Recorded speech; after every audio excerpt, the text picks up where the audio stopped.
Good evening. I'm Fox 4's Elise Chingay with your top headlines. Today, a deputy was fired from the Lee County Sheriff's Office. A press conference was held today where Sheriff Carmine Marcino made the announcement.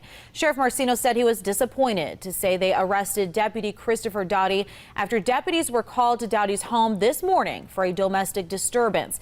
After an investigation, Doughty was charged with battery, domestic violence. Sheriff Marcino said Doughty worked as a school resource deputy at Palm Acres Charter High School in Lehigh Acres. Became a deputy in 2007 and has been with Youth Services Division since 2009. As I've stated before, abuse of any kind is not tolerated in Lee County.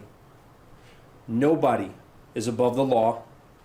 In an effort to be transparent to the community, I wanted to come to you with the details of this incident as quickly as I could. This morning, after a thorough consideration and close look at the evidence, I decided to terminate Doughty and relieve him from his law enforcement duties. I can assure the residents of Lee County that I hold my team to the highest standard. I expect members of the Lee County Sheriff's Office to be positive examples in the community.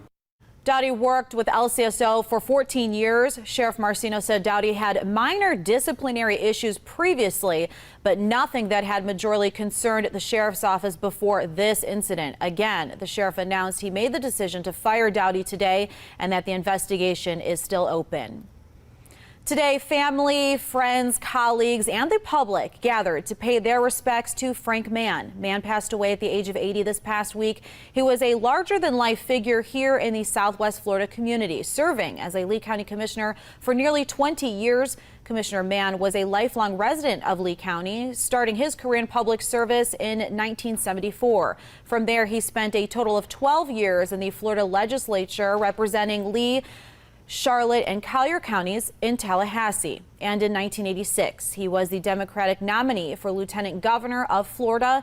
In his honor, the Lee County Commission voted to rename an East Lee County Conservation Preserve to the Frank Mann Preserve on the day of his passing. And following up with the robbery at a local gun shop in Cape Coral, CCPD says one of the two boys seen in this video, an 11-year-old suspect, confessed to more than 16 vehicle burglaries. Investigators say Lucas Ayala is behind burglaries in the area of Country Club Boulevard and Everest Parkway. Police say the vehicle break-ins happened before the gun shop break-in. Police arrested Ayala again this past Wednesday for those new charges. And his arrest happened the same day we learned his 14-year-old brother Felix Ayala will be charged as an adult in the gun shop theft. Police say the boys got away with 22 handguns, ammunition, magazines, and long guns. Detectives say they also found a handbook that reportedly had their plan all written out. And it's 4th of July weekend, which will be filled with, of course, the fun celebrations, but you'll still want to keep your pets in mind. Experts say many pets actually run away around this time of the year because they can get easily scared. So we have some tips to help keep them safe and happy while you're celebrating. First, make sure your pets are inside when fireworks go off. You should put them in a secure room with comforting toys and maybe play some music or put the TV on. Hey, you could turn on some Fox 4 News. Also, don't play with sparklers or around your pets, and keep alcohol or harmful human foods out of reach. Now let's get a look at your forecast with Fox 4 meteorologist Andrew Shipley. Andrew, I know a lot of people are hoping for some good weather, especially for those fireworks this weekend. Yeah, that's right. We are, but we'll be dodging some showers the next couple of days for you. We saw that again today. The good news is, as we move forward through the night, I do expect shower chances to slowly diminish here, probably ending right around 9 o'clock, becoming partly cloudy as we get in towards about midnight here tonight. Let's take a look at Futurecast, and you can see right around 8 o'clock. Those are already really breaking up and pretty much done there by 9 to 10 o'clock. And then we're looking at clearing skies the rest of the way through, heading in towards tomorrow morning. So overnight tonight, I am going with 76 degrees. Skies could be coming clear overnight. East winds 5 to 10 miles an hour. Now, in terms of tomorrow, though, we're going to be very similar to today. High temperatures right around 92 degrees in Fort Myers, Cape Coral, 94 in LaBelle. How about Naples, 90 degrees, Everglades City, 92. But you add in the humidity like we saw today, those feels like temperatures into the upper 90s, and some of us flirting with some triple-digit feels like temperatures by the afternoon hours. Now, what will be your saving grace will be those afternoon showers and storms. I do expect pretty expensive storm coverage in terms of tomorrow. Let's take a look at 2 o'clock in the afternoon. Start to see those bubbling on up here, and we're looking at spot showers through about 4 o'clock, but I don't really expect things to really get going until about 7 o'clock in the evening. You see those widespread showers and storms, and they'll push back towards I-75 through the evening hours. So I do expect a rather wet night for you heading into Sunday. We could see several inches of rain, and with the already saturated ground,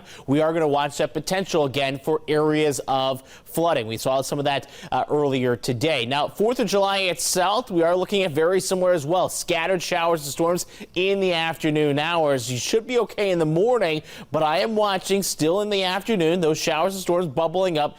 The key here is it going to affect your fireworks displays? Well, there's 7 o'clock up and down I-75. Good news is they look to push offshore right around 9 o'clock, which is right when those fireworks are supposed to start. So they may be a slight delay in your 4th of July fireworks displays, but I think they'll still get them in as temperatures cool into the lower 80s there. But really this week, it's going to be a lot of rain. Actually, rain chances pick up on Tuesday and Wednesday, something we'll be watching there. Now, in terms of the tropics, we're also keeping an eye on two active storms out there at this point in time. One of them was Tropical Storm Bonnie that actually crossed into the Pacific now and moving away from us. But because it kept its integrity, it did keep its name as it moved in the Pacific.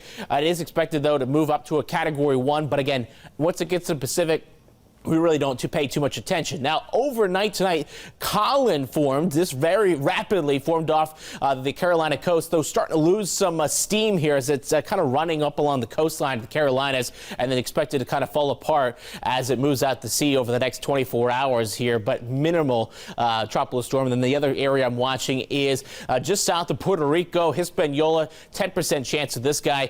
Really not expecting too much further development other than that.